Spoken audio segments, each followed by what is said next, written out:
धरना हटाने के लिए पुलिस ने नोटिस दिया है कि आप धरना हटा लो, नहीं तो कार्रवाई करेंगे। कार्रवाई की तो मैं अन्न के साथ जल का भी त्याग कर दूंगा। ऐसा नरेश जी ने लिखा। अब यहाँ से पीड़ितों के लिए 50 लाख रुपए लेकर ही उठूंगा। अगर मुझे जेल डालो या हॉस्पिटल में डालो, अनशन मांगे माने जाने तक चलता रहेगा।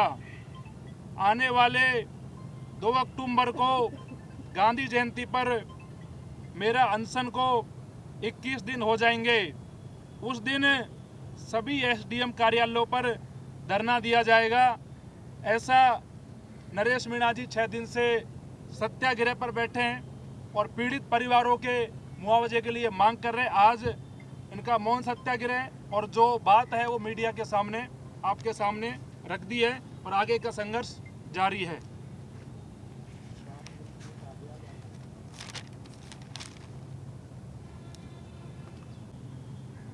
आपके सवाल, आपके जो सवाल हो आप पूछ सकते हो। सरकार हटाना क्यों चाहती है पीड़ितों को? सरकार इसलिए हटाना चाह रही है कि सरकारों को लग रहा है कि हमारे ऊपर दबाव बन रहा है और जो ये 6 दिन से सत्याग्रह चल रहा है ये आग की तरह फैल रहा है। सरकार को डर है कहीं ये आग बढ़ते बढ़ते पूरे प्रदेश में ना फैल जाए और सरकार नरेश मीणा जी के सत्याग्रह से बिल्कुल डरी हुई है और सरकार की मंशा नहीं है कि वो पीड़ित परिवार को मुआवजा दे और सरकार इस पर अब दबाव बनाने का काम कर रही है कि आप यहाँ से इस धरने को हटाओ और नहीं तो कार्रवाई करेंगे। नरेश जी ने कह दिया है कि कार्रवाई के लिए तैयार है, लेकिन धरना नहीं हटेगा। चाहे अस्पताल भेजो, चाहे जेल भेजो और आखिरी सांस तक ये लड़ रहे हैं। और 2 अक्टूबर को जब 21 दिन होंगे तो एसडीएम कार्यालय पर धरना भी रहेगा और संघर्ष जारी है। और सवालों बताओ। जी कहा जा रहा है कि आपने यहाँ पर बिना परमिशन के आप धरना दे रहे हैं, आगे भी आपको परमिशन ने 3 दिन तक दी थी, उसके बाद रोज परमिशन मांग रहे हैं नरेश जी, रोज परमिशन मांग रहे दिल्ली और वो उसके बाद भी वो उसका जवाब नहीं दे रहे, परमिशन नहीं दे रहे। परमिशन का मैं जवाब दूंगा आपको। 4 महीने हमने यहाँ धरना दिया, हनुमान बेनीवाल जी के साथ में हम बैठे रहे। जब तो नहीं आए कमिश्नर साहब परमिशन के लिए, जब भी तो हम बैठे थे। और शहीद स्मारक पर अनिश्चितकालीन धरनों के लिए कब परमिशन देती है पुलिस, बताओ मेरे को। आज तक परमिशन नहीं देती। परमिशन का सरकार का बहाना है कि परमिशन के नाम पे नोटिस भेजकर डराकर कार्रवाई कर कर हटा दे। लेकिन सरकार ये भूल रही है कि नरेश मीणा वो व्यक्ति है जो 8 महीने तो एक लगातार जेल में रह के आया, 40 दिन अलग से जेल में रह के डरने वाला व्यक्ति नहीं है, तो कोई डर नहीं है। इसका कारण क्या लग रहा है आपको? सरकार क्यों नहीं दे रही परमिशन? सरकार को डर है कि अगर हम परमानेंट परमिशन दे देंगे तो शायद हम कुछ कर नहीं पाएंगे और मांगे हमें माननी पड़ेंगी, इसलिए सरकार डरी हुई है। और डरी हुई सरकार फिर कुछ भी कर सकती है। लाठी के दम पर, पुलिस के दम पर सरकार इस धरने को खत्म करना चाहती है तो सरकार की आज तक के इतिहास में सबसे बड़ी भूल होगी। और कोई सवाल हो बताओ। एक बात मैं कहना चाहता हूं कि आप सब गवाह हैं, आप तो मीडिया से हैं। आपने देखा कि लगातार अनगिनत दिनों तक यहाँ पे लगातार धरने चलते हैं और कोई परमिशन की बात कभी नहीं उठती है। लेकिन आज ये दुर्भाग्य है कि पहली बार जब एक छोटे छोटे बच्चे जो कि सरकार के भ्रष्टाचार के कारण असमय काल कल्पित हो गए और जब उनकी लड़ाई लड़ने के लिए कोई व्यक्ति यहाँ आके बैठा है, नरेश मीणा बैठा है, तो सरकार परमिशन की बात करिए। जिस जगह हम बैठे हैं यहाँ पर 2020 के अंदर अशोक गहलोत जी एनआरसी का धरना चल रहा था, आपको ध्यान होगा, केंद्र सरकार के खिलाफ, और खुद मुख्यमंत्री रहते हुए अशोक गहलोत जी यहाँ पे धरने में शामिल हुए।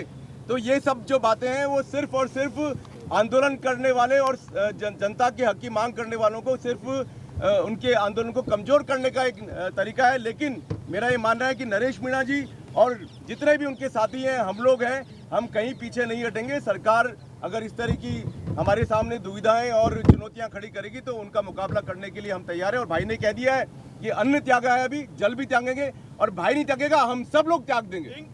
जिंदाबाद। आज हमारे धरने को समर्थन देने के लिए बड़े भाई साहब नगेंद्र जी जो पहुंचे हुए आपके सामने, इन्होंने बात रखी है और लड़ाई में पूरी मजबूती से साथ है। भाई साहब को बहुत बहुत धन्यवाद। कौन सा बड़ा कार्यक्रम हो रहा है जिसकी वजह से आपको शहीद स्मारक खाली करना है? यहाँ 20 मिनट चल रहा है और यहाँ आपने अनुमति दे दी। कोई बड़ा आपका यहाँ कोई कार्यक्रम हो रहा है जिसकी वजह से आपको, या फिर कौन सा यहाँ वोलेंस कर दिया, क्या कर दिया यहाँ लोगों ने? ऐसा कोई शांति से धरना हो रहा है और उसके बावजूद इस तरह का नोटिस, ये तो हमारे लोकतांत्रिक अधिकारों का सरासर हनन है। और धरना देना संविधान ने हमें राइट दिया है और इसके लिए सरकारों ने जगह नियुक्त कर रखी है। इस जगह पे नरेश जी मीना ने तो ये भी कहा है कि आप राजस्थान में कोई भी जगह बता दो मुझे। नरेश मीना जी ने तो जब पहले गेट बंद किया था तो आप कहीं भी बता दो, मैं तो वहां जाके बैठ जाऊंगा। आप यहाँ से उठा रहे हो तो दूसरी जगह बैठा दो। लेकिन ये आप इन गरीबों की, इन आदिवासी समाज के लोगों की मांग मान लो, कहाँ दिक्कत आ रही है? यही तो बात है। और आप इसके लिए ये हॉस्पिटल की बातें करते हो, आप जबरन करते हो, तो जबरन सरकार कुछ भी करे लेकिन ये सत्याग्रह जारी रहेगा। आप भूखे तो है ही इतने दिनों से, तब तक तो सरकार की तरफ से कोई ऐसा आदेश नहीं आ रहा है कि आपकी मांग मान ली जाएगी। अब आप पानी भी छोड़ने की बात कर रहे हैं। ये अनशन शरीर, अपने शरीर को छोड़ने का पार्ट है। ये तो डेमोक्रेसी में है। प्रताप सिंह कैरो ने भी अनशन किया था, उनका शरीर चला गया। और हमारे छापड़ा जी थे पूर्व विधायक, उन्होंने बहुत से एग्जाम्पल आपके साथ, बहुत के साथ है, उनमें भी ये भी है, सरकार यदि मारना चाहिए तो मारेगी।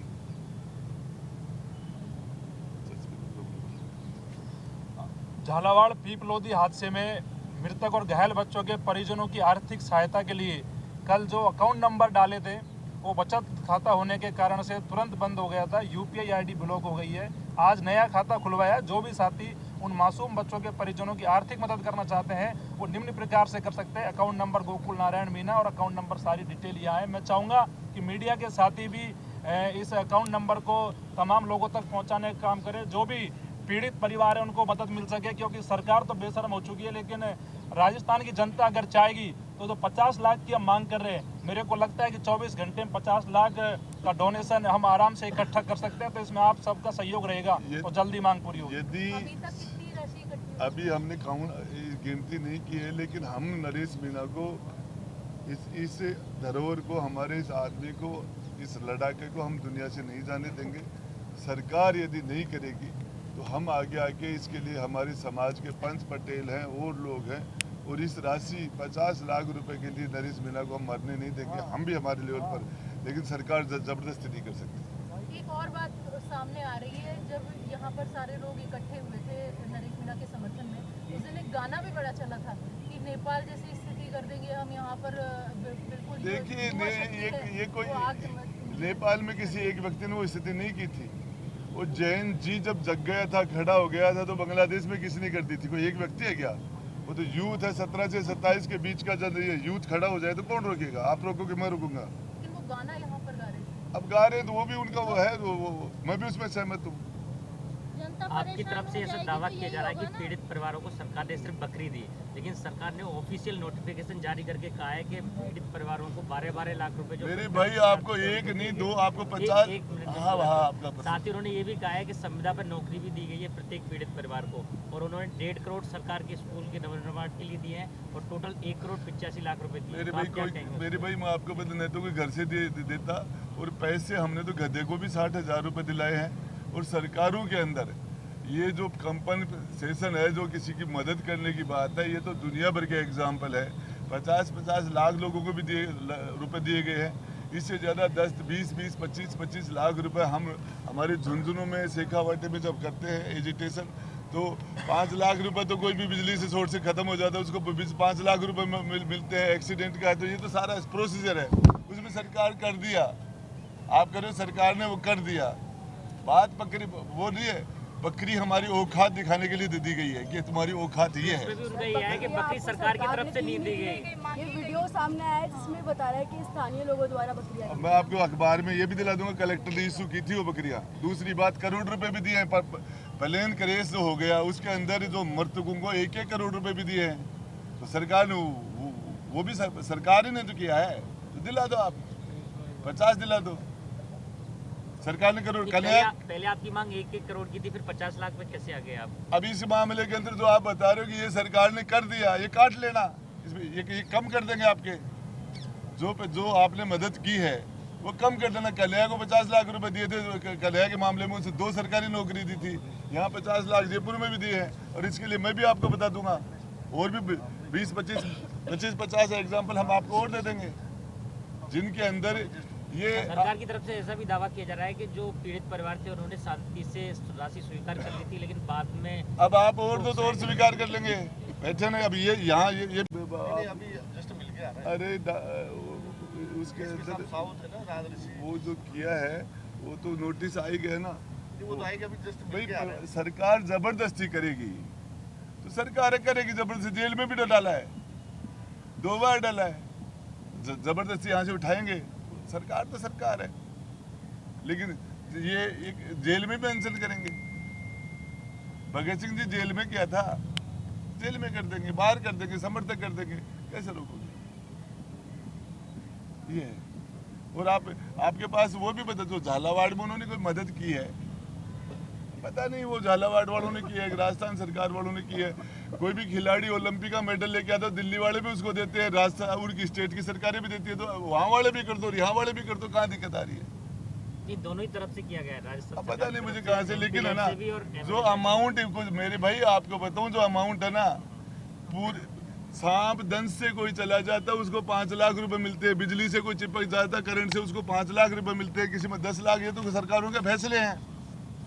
एक्सीडेंट के अंदर सरकार देती है, हर चीज के अंदर देती है। मुख्यमंत्री चिरंजीवी के अंदर पैसे मिलते हैं, दूसरे पैसे मिलते हैं। ये तो 50 मामले मैं बता दूंगा। अब कौन से मध्य में दिए मुझे तो पता नहीं, लेकिन वैसा ही कुछ हुआ होगा। लेकिन ये स्पेशल केस है ये, जिसके अंदर एक आदिवासी समाज के स्कूल, सरकारी स्कूल में बच्चे दब के बड़ा दिल दिखा के कर दो, चले जाएंगे आराम से। क्यों गैंगस्टरी की बातें क्यों करते हो?